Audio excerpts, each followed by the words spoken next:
പ്രിയപ്പെട്ട അച്ഛനും അമ്മയ്ക്കും ഇന്നെനിക്ക് ആദ്യത്തെ ശമ്പളം കിട്ടി. അതിൽ നിന്ന് 300 രൂപ അങ്ങോട്ട് അയക്കുന്നു. 100 രൂപ അമ്പലത്തിൽ കൊടുക്കണം, എൻ്റെ നേർച്ചയാണ്. 250 രൂപ ശാപ്പാട് കഴിക്കുന്ന ഹോട്ടലിൽ കൊടുത്തു. 280 രൂപ മുറിവാടകയായി. ഡോബിക്കും മറ്റുമായി 75 രൂപ പോയി. പിന്നെ ഒരു ടേബിൾ ഫാനും ചില്ലറ സ്റ്റീൽ ഫർണിച്ചറും വാങ്ങാനായി ഒരു ഇൻസ്റ്റാൾമെൻറ്റ് സ്കീമിൽ ചേർന്നു. ആ വകയിൽ 200 രൂപ അടച്ചു. ബാക്കി രൂപ എൻ്റെ കയ്യിലുണ്ട്. ഇവിടെ ഓഫീസിൽ MDക്ക് എന്നെ വലിയ കാര്യമാണ്. ചിലപ്പോൾ പ്രൊബേഷൻ തീരുന്നതിന് മുമ്പ് തന്നെ എന്നെ പെർമനൻ്റ് ആക്കിയേക്കും എന്ന് വരെ ഓഫീസിൽ സംസാരമുണ്ട്. അവിടെ സിന്ധുവിനെ പ്രത്യേകം അന്വേഷിച്ചതായി പറയണം. അച്ഛനും അമ്മയ്ക്കും വിശേഷമൊന്നുമില്ലല്ലോ. മറുപടി അയക്കണം. ശേഷം അടുത്ത കത്തിൽ.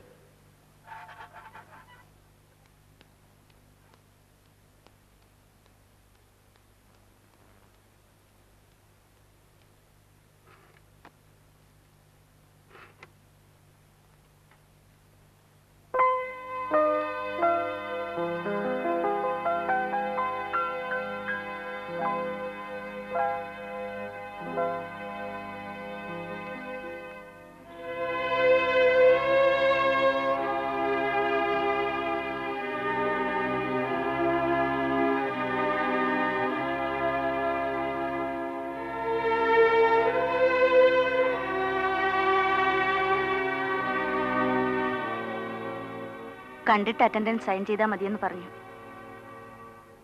എന്താ അമ്പിളി ഇത്ര വൈകിയത്?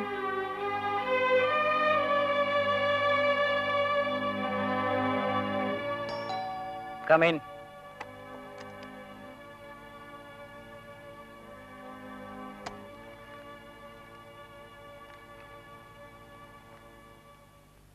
(10:30) മുതൽ ഞാൻ നിങ്ങളെ അന്വേഷിക്കുകയാണ്. സോറി, ബസ് ലേറ്റായി. That's not an excuse. Bus കിട്ടിയില്ലേ ഓട്ടോ പിടിച്ചു വരണം. ഓട്ടോ കിട്ടിയില്ലെങ്കിൽ നടന്നു വരണം. ഈ മാസം ആരും അധികം ലീവ് എടുക്കരുത് സർക്കുലർ ഇറക്കുക തന്നെ അത്ര കണ്ട് വർക്കുള്ളത് കൊണ്ടാണ്.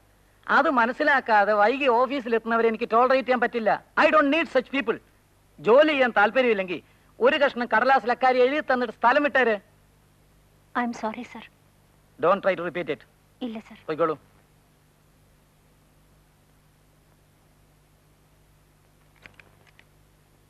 Come on, let's proceed.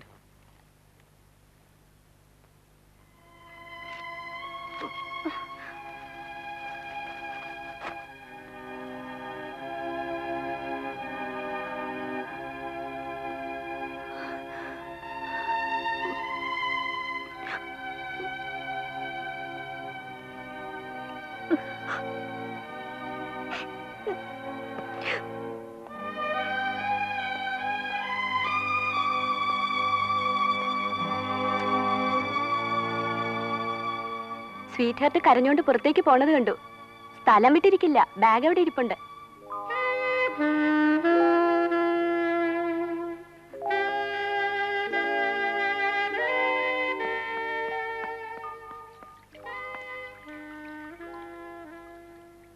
പുള്ളി ഒരു മുൻചുണ്ടിക്കാരനാ. പിന്നെ എന്റെ അടുത്ത് കളിയും കൊണ്ട് വന്നാലുണ്ടല്ലോ. മതി കളിയും തമാശയൊക്കെ. വൃത്തിയായിട്ടോ റാസ്കൽ. താനിങ്ങനെ മിടുക്കനാവും മറ്റും വേണ്ട. ഞാൻ ഇപ്പൊ പോലീസിന് കംപ്ലൈന്റ് ചെയ്യുന്നുണ്ട്. I will tell my brother and father. എന്താ ചോദിക്കാനും പറയാൻ ആരും ഇല്ലെന്ന് വിചാരിച്ചോ? എന്താ സംഭവം? ഞാൻ എന്ത് ചെയ്തെന്നാ? എന്ത് ചെയ്തെന്നോ? താനിപ്പോ ഓട്ടോറിക്ഷ വെച്ച് എന്റെ അടുത്ത് എങ്ങനെ ബിഹേവ് ചെയ്തേ? നിങ്ങൾ എന്നെ റേപ്പ് ചെയ്യാൻ ശ്രമിച്ചു തന്നെ ഞാൻ പോലീസിന് എഴുതി കൊടുക്കും. എന്നത്തെ കാര്യമായി പറയുന്നത്? ഇന്ന്, ഇപ്പോ, 1 മണിക്കൂറിന് മുമ്പ്. ഒന്നും അറിഞ്ഞൂടല്ലേ? നിങ്ങൾ ഈ പറയുന്ന സംഭവം 1 മണിക്കൂർ മുമ്പാന്നല്ലേ പറഞ്ഞത്? That means 11. 11 അല്ല, 11 ആയപ്പോഴത്തേക്കും ഞാൻ ഓട്ടോയിൽ നിന്ന് ചാടി. 10:30. ഓക്കെ, നിങ്ങൾ പോയി MDയോട് ചോദിക്കൂ ഞാൻ ഇന്ന് രാവിലെ എത്ര മണി മുതൽ ആ റൂമിലുണ്ടെന്ന്. 9:30 മുതൽ ഞാൻ പുള്ളിയുടെ മുമ്പിൽ ഇരിക്കുക. ഇപ്പോഴറിഞ്ഞത്. പോയി ചോദിക്ക്. വെറുതെ സംശയങ്ങൾ വെച്ചോണ്ടിരിക്കണ്ട. എന്നെ കൊണ്ട് വയ്യ അങ്ങനോട് പോയി ചോദിക്കാൻ. എന്നാ പിന്നെ വേറെ ആരോട് വേണേ ചോദിക്ക്. എട്ലാർക്കോട് ചോദിക്ക്, അല്ലെ മഞ്ജുവിനോട് ചോദിക്ക്. മഞ്ജു പറഞ്ഞ വിശ്വാസമാവുമല്ലോ.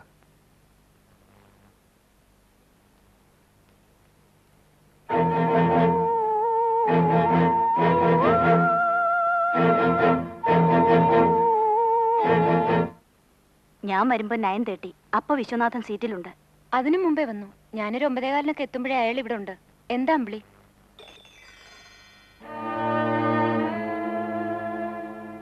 MD ഒരു 9:45 വന്നു. അപ്പൊ മുതൽ പുള്ളി MDയുടെ റൂമിലാ. എന്തോ ടാക്സിന്റെ പ്രോബ്ലാ. പിന്നെ ഇപ്പോഴാ ക്യാബിന് പുറത്തു വരുന്നത്. എന്താ കുട്ടി സംഗതി? കാര്യം പറ.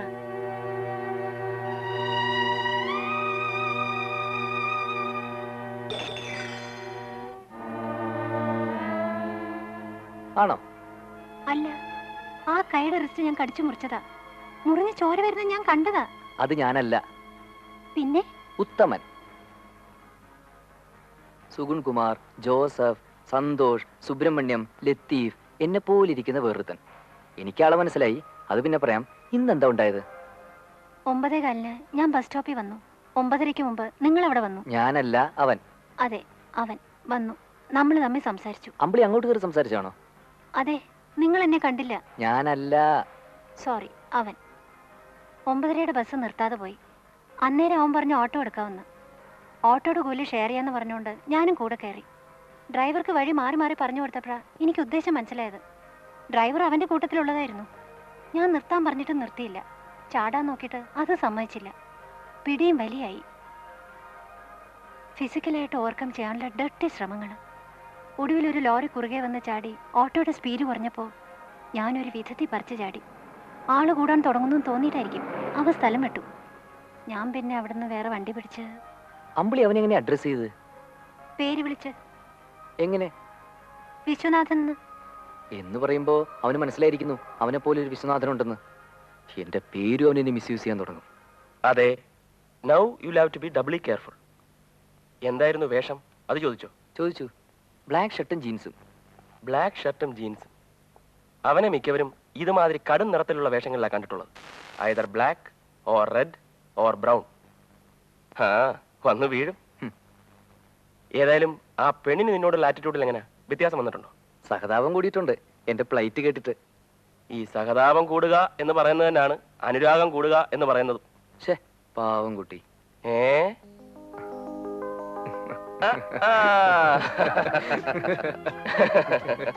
ഏതായാലും ആ കൊച്ചിന് ഇനി ആള് മാറി പോവാതിരിക്കാൻ വേണ്ടി നീ ഒരു കാര്യം ചെയ്യും. ഒരു പച്ച കുത്ത്.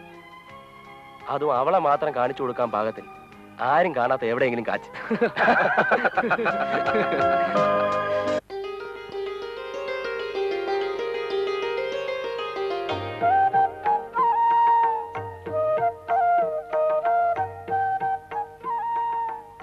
എവിടെ മതി? ദാ വന്നു. ഉടുക്കുമ്പോ എങ്ങനെയുണ്ടെന്ന് കണ്ടാ മതി, അല്ലാതെ വലിയ അണിഞ്ഞൊരുങ്ങൊന്നും വേണ്ട. ദാ വരുന്നേ. കൊള്ളാം, നല്ല കളറ്. കൊള്ളാവോ? സാരി കൊള്ളാം. ഇപ്പൊ ഇതൊന്നും വാങ്ങാൻ നിൽക്കണ്ടായിരുന്നു. പെർമനന്റ് ആയിട്ട് മതിയായിരുന്നു ഇതൊക്കെ. അച്ഛന്റെ വിചാരം ഞാൻ പുള്ളിക്ക് മാത്രം ഒന്നും കൊണ്ടുവന്നിട്ടില്ലെന്നാ. കൊണ്ടുവന്നിട്ടുണ്ടോ? സന്ധ്യ ആവട്ടെ, എടുത്തു കൊടുക്കാം. ചേട്ടാ നേര് പറ, ഈ സാരി ആര് സെലക്ട് ചെയ്തെന്നതാ? ചേട്ടൻ ഏതായാലും ഇങ്ങനെ ഒരു സെലക്ഷൻ നടത്താനൊന്നും വളർന്നിട്ടില്ല. ഏതോ നല്ല ടേസ്റ്റ് ഉള്ള പെമ്പിള്ളേര് സെലക്ട് ചെയ്ത് തന്നല്ലയോ ഇത്? ഉള്ളത് പറ. അതെ. ആരാ പെണ്ണ്? പെണ്ണ് എന്റെ ഒപ്പം വർക്ക് ചെയ്യുന്നൊരു പെണ്ണ്. പേര് അമ്പിളി. കല്യാണം കഴിച്ചാണോ? അല്ല. സുന്ദരിയാണോ? അതെ. എവിടുത്തെ കാര്യ? അവിടുത്തെ കാര്യം തന്നെയാ. വീട്ടിലാരൊക്കെ ഉണ്ട്? അച്ഛനും അമ്മയുണ്ട്. അച്ഛൻ അഡ്വക്കേറ്റാ. ഒരു ചേട്ടനുള്ളത് അഡ്വക്കേറ്റാ. വേറെ പ്രാരാബ്ദമൊന്നുമില്ല. ജാതി? നമ്മുടെ ജാതി. അമ്മേ കേട്ടോ ഇത്? ഓ, അതിനിപ്പോ എന്താ? ടൗണിലാവുമ്പോ അങ്ങനെയൊക്കെയാ. തുണി എടുത്തു കൊടുത്തെന്നും കൂടെ സിനിമയ്ക്ക് പോയെന്നും ഒക്കെ ഇരിക്കും. അവിടെയുള്ള പെമ്പിളർക്ക് അതൊന്നൊരു ദൂഷ്യമല്ല. ശരിക്കും കൊളുത്തി കിടക്കാണോ? ആ. അയ്യേ,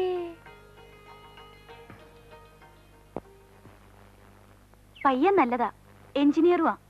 സിന്ധുവിന് നല്ല മാച്ചും ആയിരിക്കും. വിശ്വത്തിന് അറിയായിരിക്കണമല്ലോ. ഞാൻ കണ്ടിട്ടുണ്ട്. ഞാൻ പറഞ്ഞ എന്താ നേരല്ലയോ? അതെ. പിന്നെ എന്റെ ഹസ്ബൻഡിന്റെ കുടുംബത്തിൽപ്പെട്ടതായതുകൊണ്ട് പറയല്ല. നല്ല സ്വഭാവമാ. എനിക്ക് എത്ര കാലമായിട്ട് അറിയാവുന്ന കുട്ടിയാ. ഇത്രയും വലിയ ഉദ്യോഗസ്ഥനായിട്ടും അന്നത്തെ മട്ടും പഴുതിയും തന്നെ ഇപ്പോഴും. ഞാൻ വെറുതെ സിന്ധുവിന്റെ ജാതകം ഒന്ന് ഒത്തു നോക്കി. ഒരു ചേർച്ചക്കുറവില്ല. ആഹാ, അതും കഴിഞ്ഞോ? പിന്നല്ലാതെ. പക്ഷേ സുമങ്ങളെ, അത്രയും നല്ലൊരു പയ്യനെന്ന് പറയുമ്പോ അതിനനുസരിച്ച് നമ്മളും എല്ലാം ചെയ്യണ്ടേ? കാശായിട്ടൊന്നും വേണ്ടെന്ന് പറഞ്ഞാലും ഒരു 10-30 പവന്റെ ആഭരണമെങ്കിലും ഇട്ടയക്കണ്ടേ? അത് പിന്നെ നമ്മുടെ വില കളയാത്ത തരത്തില്. ആ, അതാ 30 പവനെന്ന് പറയുമ്പോഴേ ഇപ്പൊ രൂപ 75,000. നമ്മൾ വിചാരിച്ച ഇപ്പൊ ഉടനെ എവിടുന്നാ 75,000 1 ലക്ഷം? കുറെ പുഞ്ചിയോ പാടോ കൊടുക്കാന്ന് വെച്ചാ ഇപ്പൊ ആർക്കാ നെൽകൃഷി വേണ്ട? ഓ, അതൊക്കെ അവളുടെ തലയിൽ എന്തെഴുതിയോ അതുപോലെ നടക്കും. ചേച്ചി ഒരു കാര്യം ചെയ്യും. ആ ആലോചന വിടണ്ട. നമുക്ക് 2 മാസത്തിലൂടെ നിശ്ചയം നടത്തി ഉറുങ്ങ എക്സ്ചേഞ്ച് കഴിച്ചു വെക്കാം. ഒരു 8-9 മാസത്തിനപ്പുറത്ത് കല്യാണം. അത് മതി. എങ്കിൽ നമുക്ക് നടത്താം. ഞാനൊരു ചിട്ടിക്ക് ചേരുന്നുണ്ട്. നമ്മുടെ ആവശ്യം വരുമ്പോ ഒരു 10-70 രൂപ പിടിക്കത്തക്ക രീതിയിൽ അച്ഛനോട് പറഞ്ഞോ ധൈര്യമായിട്ട് പ്രൊസീഡ് ചെയ്തോളാൻ. ഞാനല്ലേ പറയുന്നേ. നല്ല ബന്ധമാ ചേച്ചി, വിടണ്ട. വിശ്വം പറയുന്ന പോലെ ചെയ്താൽ മതി.